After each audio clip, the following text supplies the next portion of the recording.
So the research also looks at, has leadership changed? And we have found that it has indeed changed. And the biggest change, there's a greater emphasis on what we call interdependent work. Одним из вопросов исследования было, каким образом изменилось лидерство. Мы пришли к результату, который доказывает, что характер лидерства действительно изменился, и, в частности, одним из проявлений такой перемены является необходимость вовлечения всех сторон в участие. So as the issues become more complex, for me to be successful in my role, I have to work interdependently with many people inside and outside the organization. Поэтому в современном мире для того, чтобы моя компания преуспела, мне приходится работать как с людьми в своей компании, так и со многими другими людьми не из моей компании. And it requires what we call a collective leadership, meaning leadership needs to rise up at all levels of the organization, not just from the top. Эту концепцию мы называем коллективное лидерство. По сути, это означает, что лидерство должно проявляться на каждом уровне организации.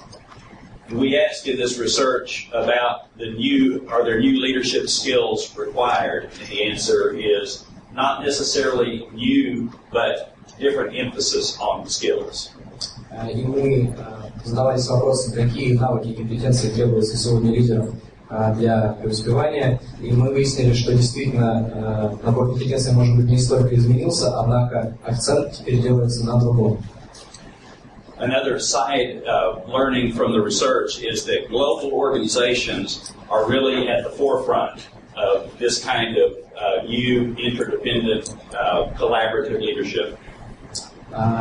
Еще одним результатом исследования стало то, что мы обнаружили, что глобальные организации находятся на переднем крае, на фронте этих перемен, то есть они несут коллективное лидерство, являются флагом коллективного лидерства. And we believe that this is because they have had to adapt more quickly, perhaps because they faced complex issues earlier in the life of the companies.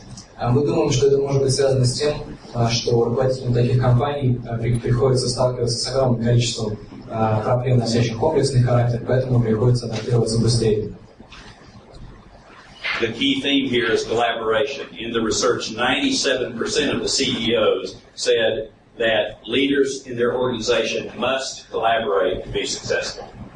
Также мы выяснили, что 97% опрошенных топ-менеджеров считают, что руководители, работающие в их организации, должны сотрудничать друг с другом, взаимодействовать друг с другом для того, чтобы компания была успешной. So 97 said it is important. 46% believe that the leaders in their organization are able to effectively work collaboratively. В то время как 97% считают, что такое взаимодействие необходимо, только 46% топ-менеджеров считают, что их руководители обладают достаточными навыками и квалификацией для эффективного взаимодействия. So obviously a gap in skill level and what is required in our organizations. Можно увидеть наглядно разрыв между тем, что требуется от организации и что имеется в реальности. So I invite you to think about your organization and what would your CEO say? How would he answer or she answer that question? Your leaders in your organization, would they see your organization skilled in collaboration? Я бы хотел, чтобы вы тоже задались этим вопросом и подумали, как бы руководители, работающие в вашей компании, ответили на этот вопрос. Как они считают, достаточно ли квалифицированы лидеры для проведения эффективного взаимодействия? We ask in this research, again, successful leaders, what are the skills that were important 5 years ago, and what are the leadership skills and competencies that will be important 5 years in the future?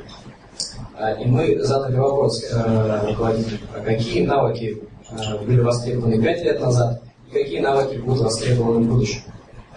And if you look at I know this is hard to see perhaps from the back, but in the past, so 5 years ago, this research started in 2007. So 5 years in the past, number one, leading employees, having to do with all the things that entails, delegation, coaching employees, etc. So it was number one. And you'll see they see that as still the #1 leadership competency.